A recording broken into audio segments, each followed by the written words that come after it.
နေရောညပါငိုကြွေးနေကြရတယ်ငါအတန်ကိုတယောက်ယောက်ကြားနိုင်မယ်လို့ညှော်လင့်မိခဲ့တယ်ဒါပေမဲ့ဘယ်သူမှမကြားခဲ့ဘူးနေနေစုံထွေးနေမှာလေနေကငါအတန်ကိုကြားနိုင်တဲ့တယောက်တော်သူဖြစ်လာခဲ့တယ်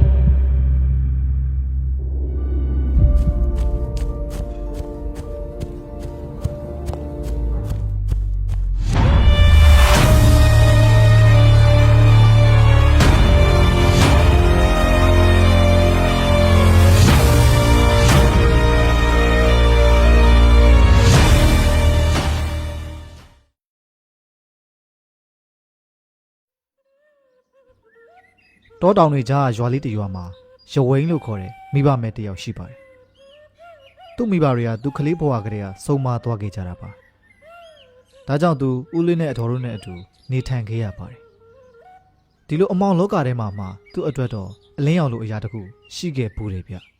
။သူ့စိတ်ရဲ့တစ်ခုတည်းသောမိခိုရာကတော့ပန်းဖြူလို့ခေါ်တဲ့ကျင်နာတတ်တဲ့သူ့ရဲ့ငယ်တငယ်ချင်းတယောက်ပဲဖြစ်ပါတယ်။ငယ်ဘဝတော့အမတ်တရတွေထဲမှာတခြားကလေးတွေပြေးလွှာပျော်မြူးနေချိန်ရဝိန်ကတော့အပယ်ခံထားရတဲ့ကလေးတစ်ယောက်ပဲဖြစ်နေခဲ့တယ်ဗျဘယ်သူမှသူနဲ့မပေါင်းကျင်ကြပါဘူးဘာလို့လဲဆိုတော့သူကအလွန်စင်းရဲနွမ်းပါပြီးစုပ်ပြတ်နေတဲ့အဝတ်အစားကိုပဲဝတ်ဆင်နေရတာကြောင့်ပါအဲ့ဒီအထီးကျန်မှုထဲမှာပန်းဖြူကတော့သူ့စီကိုအရောက်လာပြီးတဲ့တယောက်ထဲသောသူပါပဲသူမကသူမရဲ့အိမ်ကအစားအစာတွေကိုအမြဲတမ်းတိတိစိတ်ဖွက်လာပြီးစားစရာတွေလာဝေငှပေးတတ်ပါတယ်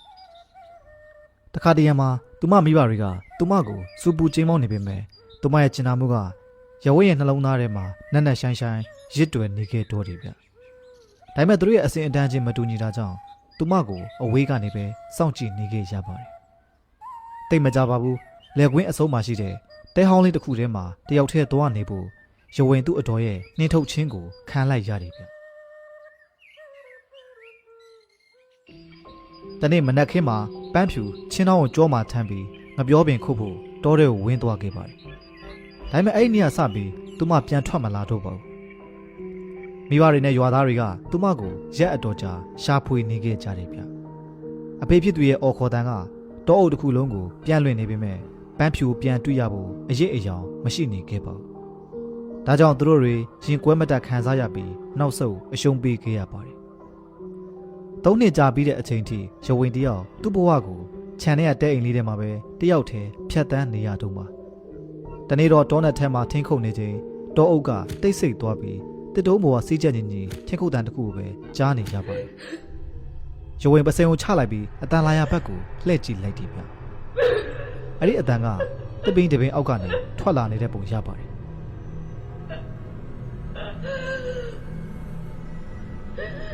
ဘာလို့လဲအဲ့ဒါ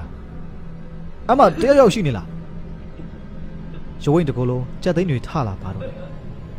တီးကျင်နေတဲ့စိတ်ကြောင့်သူဟာပစိန်ကိုညာဘက်လက်နဲ့တင်းတင်းကြပ်ကြပ်ကိုင်းထားပြီးအဲ့တစ်ပင်စီကိုဖြည်းဖြည်းချင်းစီရှောက်သွားခဲ့တယ်သူတစ်ပင်ဘေးပတ်လဲကချုံမုတ်တွေကိုလှည့်ပတ်ကြည့်နေပေမဲ့လည်းဘသူကမှမတွေ့ခဲ့ရပါဘူးငိုကြွေးတန်ကပိုးပူကျဲလာပါတယ်ဒီတခါတော့အတန်ကကျဲလောင်ပြတ်သားပြီးသူ့အနားမှာလူတယောက်လာရက်ပြီးငိုးနေတယ်လို့မျိုးခံစားနေရတယ်ဗျရဝိတ်လန့်သွားပြီးချက်ချင်းလှည့်ကြည့်လိုက်ပါတယ်ဒါပေမဲ့သူ့နောက်မှာနေရာလွတ်ကြီးပဲရှိနေခဲ့တာပါတရွက်အချောက်တွေကိုဖြတ်တိုက်လာတဲ့လေတွေပဲရှိနေခဲ့တယ်ဗျဒီတခါတော့ရဝိတ်အချိန်မဆွဲတော့ပဲပစ္စည်းတွေအမြန်ကောက်သိမ်းပြီးတောတွေကနေအသက်လုပြီးထွက်ပြေးခဲ့ရပါတော့တယ်အဲ့ဒီညမှာပဲရဝိတ်ဝါးကရင်ပေါ်မှာတုံရင်ရင်းနဲ့အိပ်ပျော်သွားခဲ့တယ်ဗျအိမ်မက်ထဲမှာသူမှောင်မိုက်နေတဲ့တောအုပ်ထဲမှာရပ်နေခဲ့ပါတယ်အဲ့တပိန်တပိန်အောက်မှာကောင်မလေးတယောက်သူ့နောက်ကိုနောက်ကျောပေးပြီးဒူးထောက်ထိုင်းနေခဲ့တယ်ဗျ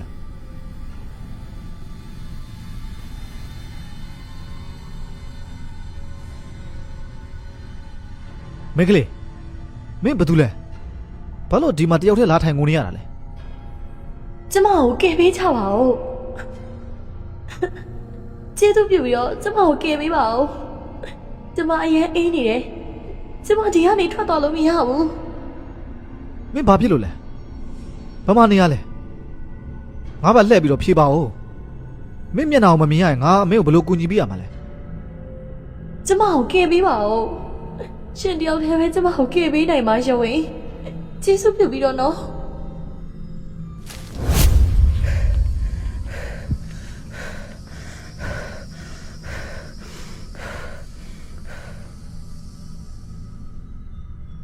နောက်တစ်နေ့မှာရွဝေတုံးလို့စွာနဲ့အဲ့တုံးတဲ့ထဲကိုထပ်ဝင်သွားခဲ့ပါတယ်ဘေးပတ်ဝန်းကျင်ကတိတ်ဆိတ်နေပြီးကြက်သိန်းထစရာကောင်းနေခဲ့တယ်ဗျမင်းကလေးမနေ့ညငါအိမ်မက်ထဲကိုလာခဲ့တာမင်းလားမင်းဒီမှာရှိနေငါ့ကိုကိုထင်လာပြစမ်းပါကောင်မလေးရဲ့ခန္ဓာကိုယ်ဟာတဖြည်းဖြည်းနဲ့ကိုထင်ပြလာပြီးအိမ်မက်ထဲရလိုပဲသူ့ကိုနောက်ကျောပေးပြီးရပ်နေခဲ့ပါတယ်ရိုးဝင်းဟာသူမြင်ဘူးတဲ့အဝတ်အစားနဲ့ပုံစံကိုသတိထားမိတဲ့အခါမှာတော့အကြောက်တရားနေရာမှာနာကျင်မှုတွေကအစားထိုးဝင်ရောက်လာခဲ့ပါတော့တယ်ဘမ်ဖြူတကယ်ပဲနင်းလားအဲ့ဒီခန္ဓာကိုယ်ကတဖြည်းဖြည်းနဲ့လှည့်လာပြီးမျက်နှာကလည်းသွေးမရှိတော့ပဲဖြူဖြော့ပြီးတော့ဖြစ်နေပါတယ်မျက်လုံးတွေထဲမှာဝမ်းနည်းမှုတွေနဲ့မျက်ရည်တွေစီးကျနေခဲ့တယ်ဗျဒီမျက်နှာကတော့ပန်းဖြူရဲ့ပုံမပြတ်သေးတဲ့မျက်နှာလေးပါပဲပန်းဖြူမဖြစ်နိုင်ဘူးဘာလို့နင်ဒီလိုပုံစံဖြစ်သွားတာလဲငါ့ကိုကယ်ပေးပါအောင်ရှင်ဝင်းငါသိသွားပြီဟာနင်ဘာကြောင့်ဒီလိုဖြစ်ရတာလဲနင်ကဘာလုပ်ခဲ့တာလဲရှင်ဝင်းငါတက်ခဲ့ရတယ်ဟာငါလောင်းဒီတပင်အောင်မှမြုပ်ထားတယ်ငါဒီမှာစောင့်နေတာကြာလာပြီနေရောညပါငါငိုတွေးခဲ့ရတယ်ငါအတန်ကိုတယောက်ယောက်ကကြားနိုင်မယ်လို့မျှော်လင့်မိပြီမဲ့ဘယ်သူမှမကြားခဲ့ဘူးနေနဲ့စုံတွေးခဲ့တဲ့နေ့မှာပဲနေဟာငါအတန်ကိုကြားနိုင်တဲ့တယောက်တော့သူပါပဲငါ့ကိုကယ်ပေးပါဦးကျေးဇူးပြုပြီးတော့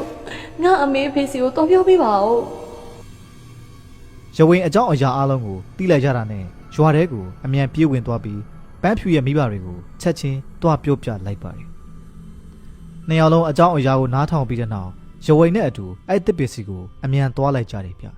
။အမေဖြစ်သူကတော့ယုံကြည်မှုအရာအမွှေးတိုင်တွေထွန်းပြီးဆူတောင်းစာရွက်တွေကိုမီးရှို့ဆူတောင်းလိုက်ပါတယ်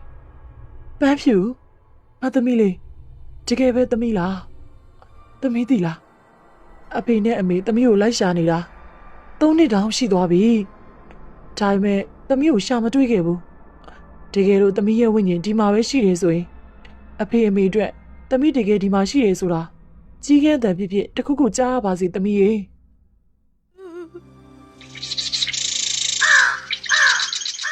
ရုတ်တရက်တစ်ပင်ထိတ်ကနေငှက်အော်တန်တွေကိုကြားလိုက်ရပါတယ်သူတို့တွေအချိန်မဆွဲတော့ပဲတစ်ပင်အောက်ကမြေကြီးကိုချက်ချင်းတူးလိုက်ကြတယ်ဗျနောက်ဆုံးတော့လူအယိုးစုတစုနဲ့ပန်းဖြူရဲ့အဆောင်ပစ္စည်းဖြစ်တဲ့ငွေလဲဇွဲကိုတွေးလိုက်ရပါတယ်အဲ့ဒီအချိန်မှာမိဘတွေကတော့သူတို့ရဲ့သမီးလေးပန်းဖြူဆိုတာတေချာသွားပါပြီ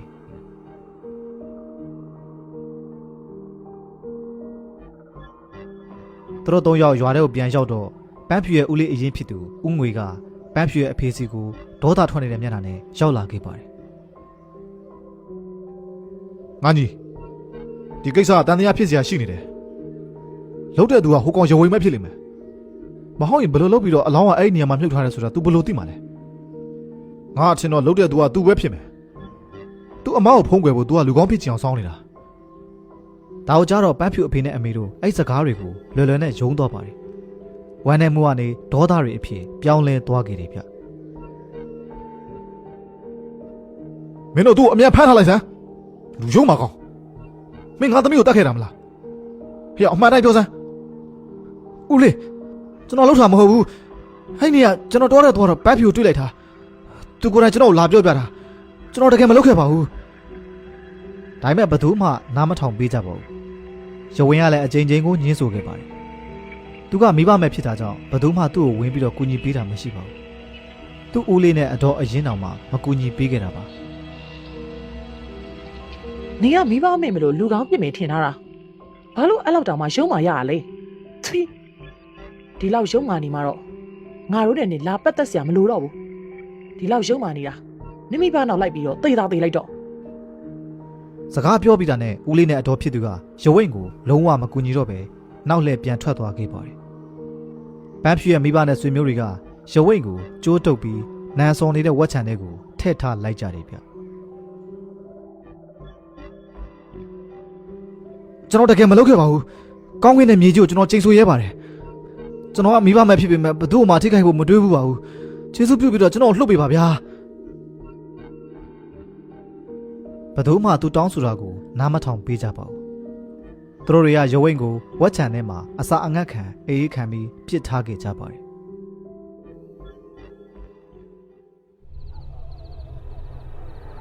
တညမှာတော့ဥငွေအပေါ်သွားခြင်းလို့ညတကောင်နှိုးလာတဲ့အချိန်မှာအိမ်ငိုက်ပြီးအိမ်တကားဝါကိုလမ်းလျှောက်ထွက်သွားခဲ့တယ်ဗျတကားကိုဖွင့်လိုက်တာနဲ့ကောင်မလေးတယောက်အနောက်ဘက်လှည့်ပြီးအမောင်ထဲမှာရက်နေတာကိုတွေးလိုက်ရပါတယ်သူကသူ့သမီးလိုပဲထင်လိုက်တာပါ သမီးဘာလို့အခုချိန်ဒီမေးသေးတာလဲဒီမှာဘာလုပ်နေရလဲ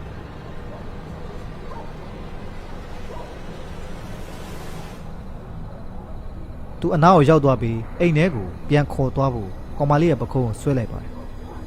သူ့လက်ချောင်းထိပ်တွေကောင်မလေးရဲ့ပခုံးပေါ်ကိုထိလိုက်တာနဲ့ကောင်မလေးကတဖြည်းဖြည်းနဲ့နောက်ပြန်လှည့်လာခဲ့တယ်ဖြင်းချင်းစွာလှည့်လာတဲ့မျက်နှာဟာသူ့သမီးရဲ့မျက်နှာဟုတ်မနေခဲ့ပါဘူးဒါဟာပန်းဖြူရဲ့မျက်နှာပဲဖြစ်နေခဲ့ပါတယ်မျက်နှာပုတ်ပွားပြီးမျက်လုံးတွေခြောင်ကျနေတာတဖုတ်အမဲကိုမြင်ရတော့ပါဇက်လည်းစုပ်ပြဲနေခဲ့တယ်ဗျ ဟာတည့်ရပါလား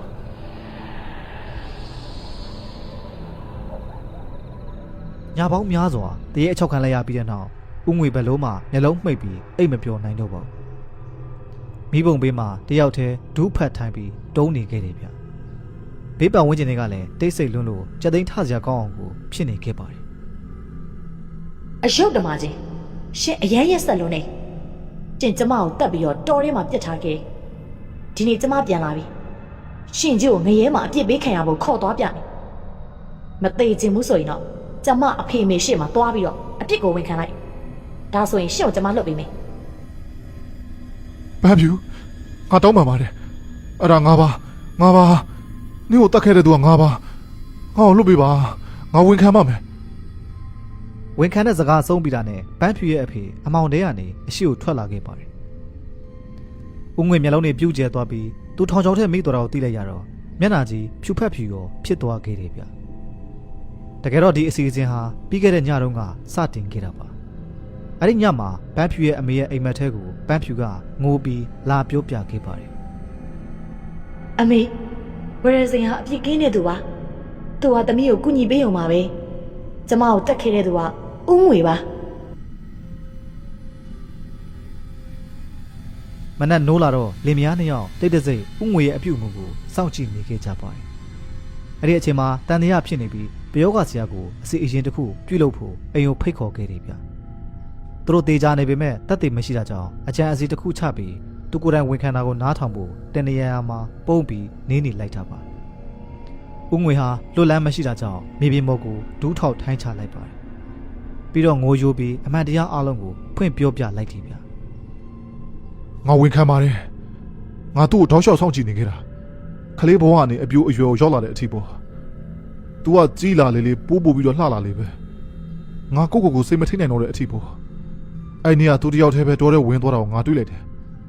ဒါကြောင့်ငါသူ့နောက်ကိုလိုက်သွားခဲ့တယ်အဲ့နေကလည်းရောက်ရောငါသူ့ကိုအတင်းအာရမပြုတ်ကျင်ခဲ့တယ် तू ကငိုယိုပြီးတော့ငါ့ကိုတရားစွဲဖို့လူတိုင်းကိုပြန်ပြောမယ်လို့ပြောတယ်ငါလည်းကြောက်ပြီးဘာလို့ဘာကိုင်မှမသိတော့ဘူးပေါ့ဒါကြောင့်ငါသူ့ကိုမရည်ရွယ်ဘဲနဲ့တတ်ခဲ့မိပြီသူ့အလောင်းကိုအဲ့ဒီတပ်ပင်အောက်မှာမြုပ်ထားလိုက်တာပါ အလွန်ကြောက်စရာကောင်းတဲ့အမှန်တရားတွေပေါ်လာတော့ရဝင်းရဲ့ဦးလေးနဲ့အတော်လူအုပ်စုတွေကိုချက်ချင်းရောက်လာခဲ့ပါတယ် နင်တို့တွေငါတို့မျက်နှာမထောက်ကြတော့ဘူးလားရဝင်းကမိဘတွေမရှိတော့ပေမဲ့အုတ်ထင်းသူလိုဖြစ်တဲ့ငါတို့နှစ်ယောက်ရှိသေးတယ်အမှန်တရားတွေမသိသေးပဲငါတို့ရဲ့တူလေးကိုအပြစ်ပုံချရဲတယ်ပေါ့ဒီလိုလုပ်တာငါတို့ကိုစော်ကားလိုက်တာနဲ့တူတူပဲငါတို့ရဲ့တူလေးကိုအပြစ်မှားပေးခဲ့မိတာငါတို့ကိုအရှက်ရစေခဲ့တာဆိုတော့ရော်ကြီးပေးရမယ်ရော်ကြီးကိုပတ်စံနဲ့ရော်ပေးစမ်း ကိစ္စဖြေရှင်းပြီးတဲ့နောက်ဥငွေရော်ကြီးပေးလိုက်ရပါတယ်သူကိုယ်သူအပြစ်လုပ်ကင်းပြီလို့ကိုထင်မိသွားခဲ့တယ်ဗျတကယ်တမ်းတော့အပြစ်ပေးမှုကအခုမှစတင်တာပါတညမှာဥငွေဇနီးဖြစ်သူရဲ့မျက်နှာကိုကြည့်နေခြင်းနဲ့ပုတ်ပွားပြီးဖြူဖြော့နေဘန်းဖြူရဲ့မျက်နှာအဖြစ်ပြောင်းလဲသွားခဲ့ပါတယ်သူလန့်သွားပြီးကြောက်ရွံ့စွာနဲ့အိမ်အပြင်ဘက်ကိုထွက်ပြေးသွားခဲ့တယ်ဗျအဲ့ဒီနေ့ကစပြီးချိန်စာကပိုးပူပြီးပြင်းထန်လာခဲ့ပါတော့တယ်ဦးငွေဟာရွာထဲကအမျိုးသမီးတိုင်းနဲ့မျက်လုံးချင်းစုံတိုင်းငယ်ရွယ်တဲ့မိန်းကလေးဖြစ်စေအသက်အလတ်ပိုင်းမိန်းကလေးဖြစ်စေတက်ကြီးရွယ်အိုအမျိုးသမီးတွေတောင်ထိတ်လန့်စရာကောင်းတဲ့ပန်းဖြူရဲ့မျက်နှာအဖြစ်ပြောင်းလဲသွားကုန်ကြပါတယ်သူ့ကိုရန်ညှိုးကြည့်တဲ့မျက်လုံးတွေနဲ့စိုက်ကြည့်နေကြတယ်ဗျ သူထိတ်လန့်ပြီးဘယ်အမျိုးသမီးကိုမှမျက်လုံးချင်းမစုံရဲတော့ပါဘူးတဖြည်းဖြည်းလူအုပ်စုကနေခွဲထွက်သွားပြီးအိမ်ထဲမှာပဲတယောက်တည်းနေနေရပါတော့တယ်ရွာသားတွေအမြင်မှာတော့သူကစိတ်လွတ်နေတဲ့အယူတစ်ယောက်လိုဖြစ်နေခဲ့ပါပြီ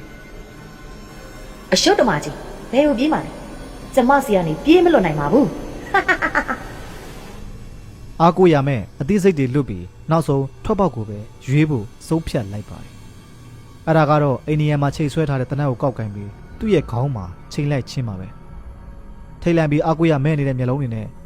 ပန်းဖြူရဲ့မျက်နှာကိုနောက်ဆုံးအနေနဲ့စိုက်ကြည့်နေခဲ့တယ်ဗျ ငါအရှုံးပေးပါတယ်တကယ်အရှုံးပေးပါတယ်ငါအသက်ကိုယူသွားပါနော် ညဘက်လူတွေအိပ်ပျော်နေချိန်မှာတနတ်တန်ကတရွာလုံးကိုပြန့်နှံ့သွားခဲ့တယ်ဗျဒါကတော့သူ့ဘဝရဲ့နောက်ဆုံးအတန်ပဲဖြစ်ပါတယ်သူ့ရဲ့တည်ဆုံးမှုဟာပုံမြင်တစ်ခုလိုမျိုးအချိန်ကြာမြင့်စွာအဆက်ဆက်ပြောပြလာကြပြီးဒါကအလွန်ကြောက်စရာကောင်းတဲ့ကံရဲ့အကျိုးပေးမှုတစ်ခုပါပဲ